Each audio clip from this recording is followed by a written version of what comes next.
Welcome everyone, it's Money Mike, and I'm going to be going over the difference between what a star note's run size is and its total print run count. That's going to be followed with discussing the factors that go into determining whether or not a star note is rare. First off, what exactly is a star note? Well, it's going to be a special type of note that's printed to replace a regular note that was defective or damaged during the printing process. So it could have a printing error such as this, where the serial number is shifted over, or that district number is shifted over into the signature.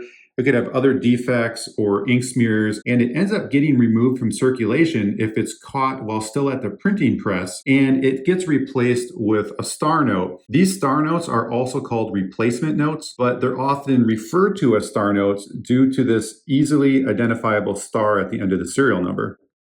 Now, what can be the confusing part for beginner collectors is the reference between star note's run size and its total print run count. So what I'm showing here is a table that can be found on the website mycurrencycollection.com. You can enter in information about your star note. So I have this $1 bill. It's a series 2021. This is the serial number, and I entered that information in right here, clicked on look up your star note, and it spit out that it had a run size of 3.2 million and total printed of 4.2 million. So what does that exactly mean? Well, the run size, that's referring to the quantity of star notes that are printed within a specific printing session or a batch. And we can visualize that a little bit better. If we scroll down further, it gives us a breakdown of this information. And we see this arrow here, and it's showing a serial number range 3,200,001 through 6,400,000. That arrow is telling us that this serial number falls within this range, meaning this star note was printed in run number 2, and within that run, there were a total of 3,200,000 star notes that were printed. Now, the reference to the total print run count, this 4.2 million, that is essentially taking into account all of the runs. This table is showing us that there were 3 runs for this specific Federal Reserve Bank, letter B, in series 2021 on this dollar bill. And it's taking the total amount in each run and adding them together to give us the total of 4.2 million. Now that we have an understanding between a star note's run size and total print run count, I want to touch on some of the factors that go into determining the star note's rarity. And there's going to be several of them, but the first 2 are going to involve the run size and the total print run count. I first want to focus on run size. So we're going to use this Series 2009 from Federal Reserve Bank L, San Francisco, as our example. I plugged in the numbers up here, and we can see what information it spit out for the run size and the total print run count. So generally speaking, star notes with run sizes of 640,000 or less that also happen to be the only print run for that specific Federal Reserve Bank, so remember this was the letter L, those are going to be considered the most rare. So you can tell this by the matching run size and matching total print run count that this only had 1 run, and we can scroll down to look at the table below, and indeed it only shows that it had 1 run. And also on this website, mycurrencycollection.com, it also has this question mark next to the run size, and we click on that and it tells us that here generally modern star notes from runs of 640,000 or less are considered rare. Next in line with rarity is going to be star notes that have a run size of 640,000 or less, but there are other star note print runs within that Federal Reserve Bank. So we're going to use this Series 2017 from Federal Reserve Bank K as our example. We plug that information in here. This is what it spit out, had a run size of 250,000 and a total print run count of 9.85 million. So we scroll down a bit, and we can see that this Federal Reserve Bank K had 4 runs total. And last are star note print runs of more than 640,000 notes. So the larger the print run, the more common the note is. We're going to use this Series 2017 from the A district. We're going to use this as our example. We plug that information in here, and it spit out that it had a run size of 3.2 million with 4,025,000 total printed. And scrolling down, we can see that there were 3 runs this star note was in that first run 3.2 million. So as a recap, the general hierarchy of a star note's rarity will first be those that have a run size of 640,000 or less and only have one run within the Federal Reserve Bank. Next in line are those that have a run size of 640,000 or less, but have multiple runs within the Federal Reserve Bank. And then last in line are going to be those that have a run size greater than 640,000. But you might be asking yourself, how can a run size of 640,000, like in this example, where this one would be generally considered more rare because it only has one run, how can that be more rare than this example where this run size is 250,000? It came from a Federal Reserve Bank that had multiple runs, or in this example where there's a run size of 25,000. Well, there's going to be two answers for that. When you're doing a side-by-side comparison of the run sizes, yes, the 250,000 run size by numbers is going to be more rare than a run size of 640,000. But where things can get interesting is when we start taking into account this total print run count. And that's how this hierarchy sort of works. And the reason behind having only one print run can make a star note typically more rare. But the way this works and how it can be best described is by a couple styles of collectors and how one style of collector can actually start diluting the desirability or the rarity of star notes that are in a run size that may be on the more rare side, like this 250,000 run size. So I'm going to give you a couple tables here and go through them and try to break this down to help you get more of an understanding of where I'm coming from. So the first type of collector is going to be one that collects star notes from each Federal Reserve Bank. So we are looking at a table of the 2017 $1 bills, and it's giving us a breakdown of all the star notes that were issued from each Federal Reserve Bank. What we want to focus on here are the actual Federal Reserve Banks that issued the notes. So we've got A, B, E, F, G, H, I, J, K, and L. So that collection would look like this: one star note from each Federal Reserve Bank that issued star notes for Series 2017. And then there are those that collect star notes from each run within a Federal Reserve Bank. So let's just focus in on Federal Reserve Bank K, and we can see that 4 runs were issued. That collection would look like this, where each one of these star notes would be from a different run within the Federal Reserve Bank K. So this style of collector would actually end up with 23 star notes in total, because that would account for all of the runs collectively issued between all of the Federal Reserve Banks for the Series 2017. So now that you have an overview of the two types of collectors, here's how that first style of collector, the one only needing 10 star notes to complete the Series 2017 set, can actually start deflating the desirability and rarity of star notes that are from a smaller run size but happen to be from a Federal Reserve Bank that has a higher total print run count. So if we use the K district as our example again, we can see that it has 4 runs and it has a total print run count of 9,850,000.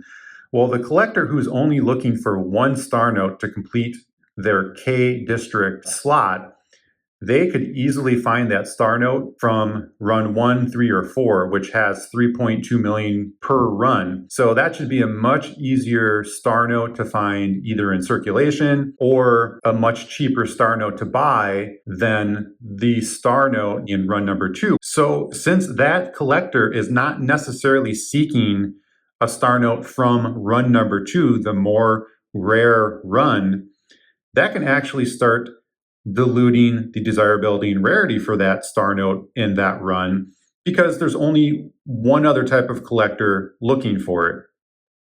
However, if we take a look at the Series 2009 table, we can see that there are several Federal Reserve Banks that have only one print run. We'll focus on letter L. We can see the run size is 640,000. So it's got a small run size. And this also means that the total print run count is only 640,000. This means both styles of collectors are trying to obtain their star notes from this really small supply from the L Federal Reserve Bank. So for collector number 2, they still have to seek out a star note from this rare run regardless, but they're now facing a greater challenge with collector number one also having to seek out from this supply as well. And for collector number one, they have to now seek out their star note from a supply of only 640,000 versus the last example where they had to seek out from a pool of 9.85 million. So this creates the perfect storm on how a star note with a run size of 640,000 with only one print run can actually be more rare as a whole than a star note with a run size of 250,000 that is from within a Federal Reserve Bank that has a higher total print run count. One last thing to keep in mind in regards to the run size and total print run count is that even though the hierarchy typically calls for star notes from a Federal Reserve Bank that only has one print run of 640,000 or less being considered the most rare type of star note, that is not always going to be the case. There can be star notes that are considered more rare that are actually from Federal Reserve Banks that have multiple print runs. So we're going to look at this example. And this Federal Reserve Bank has the one print run, 640,000. So the total print run count is also 640,000. We're going to compare it against this Federal Reserve Bank that has two print runs, 250,000 each, and a total print run count of 500,000. So if the total print run count is lower in the Federal Reserve Bank with multiple runs, then the star notes in those runs could be considered more rare than the star notes in a single run from the Federal Reserve Bank that has a higher print run count. So these star notes here with 250,000 each are going to be considered more rare because the overall total print run count of 500,000 is less than this total print run count of 640,000. For the series that are currently being printed, like this series 2021, there's always going to be the unknown of future printings before the series is retired. So just like we were talking about before, if this Federal Reserve Bank B issued more runs, this would increase the overall total print run count. And we saw the effect of how that could deflate the desirability and rarity of any given star note within a particular run. And then the other thing is there's always more hype around new series star notes as well. The BEP releases monthly production reports, but there's usually a delay of several months or more between receiving the reports and when the notes start being found in circulation. So the anticipation of finding the next newest and rarest star note often dries up the rarity and value initially. Aside from a star note's run size and total print run count, there are other factors that determine the rarity. Those can be things like the age, the condition, fancy serial numbers, or printing errors. So let's take a look at this bill specifically. It has a fancy serial number called a binary serial number. It's only made up of two unique digits. This occurs in roughly 1 out of every 9,000 bills that are printed. So as a standalone fancy serial number on a regular bill, it's already going to be a desirable serial number. But when we slap it onto a star note, it becomes even more desirable. And here's the reason why. When we take a look at the total number of bills that were printed, let's use the series 2013. Out of all the Federal Reserve Banks at the Fort Worth facility, that's what the FW on that front plate identifier means, there were actually north of 6 billion total notes that were printed. So quite a few binary serial numbers are going to be mixed in there. Now we compare that to the total number of star notes that were printed for series 2013 within all the Federal Reserve Banks at the Fort Worth facility. There were roughly 60 million. So theoretically, the odds of coming across a star note with a binary serial number versus on a regular note is going to be about 100 times less likely. So you can see just by having a fancy serial number on a star note, how they can really start to increase the desirability and rarity for it. In this next example, I want to touch on the rarity factor of age and denomination. So we can see we've got a $2 bill star note and a $1 bill star note.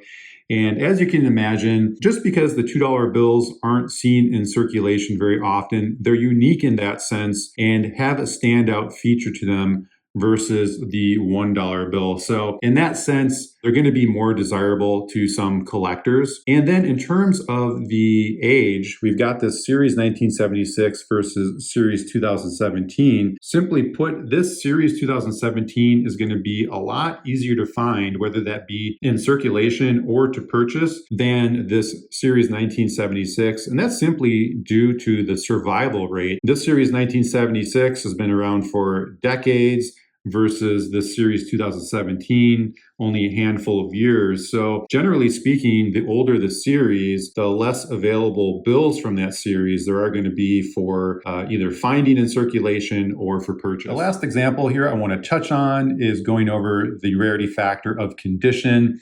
What we have here is an uncirculated $2 star note versus circulated $2 star note.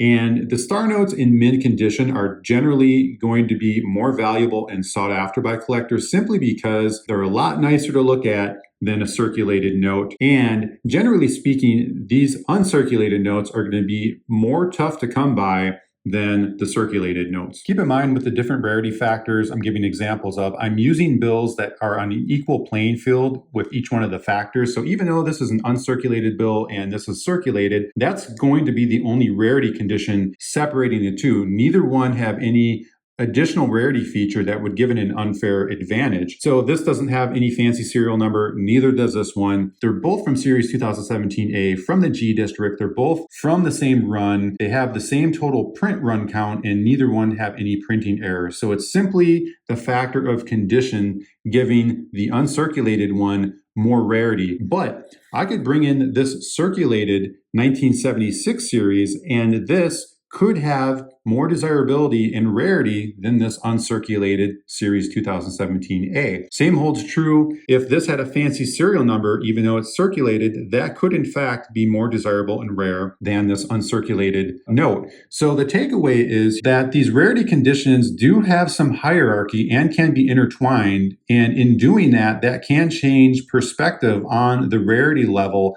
when comparing bills against one another. So in order to find out if your star note is rare, apply the factors we talked about here to your bill to determine where it falls within. But remember to keep updated because the rarity and value can fluctuate over time based on market demand, new discoveries, and collectors' preferences. So stay informed about the developments in the currency collecting community in order to accurately assess the rarity of your star note.